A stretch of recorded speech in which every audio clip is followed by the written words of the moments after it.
Good morning guys, dahil malapit na ang Halloween party. So ito guys, maraming tinda dito sa May Sogo, mga lollipop na pang Halloween. Ayan, yung pang Halloween party na mga candies.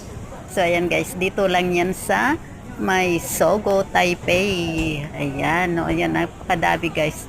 Iba't ibang klase ng kanilang pwedeng panregalo ngayong Halloween party. Ayan, sa Biyernes na ang Halloween party guys. So punta na kayo dito sa May Sogo. Ayan, napakadaming pwedeng bilhin na panregalo. Ayan guys, para sa mga bata, para masiyahan ang mga bata. Kaya ayan, bilhan natin ng mga pangregalo, pang Halloween party.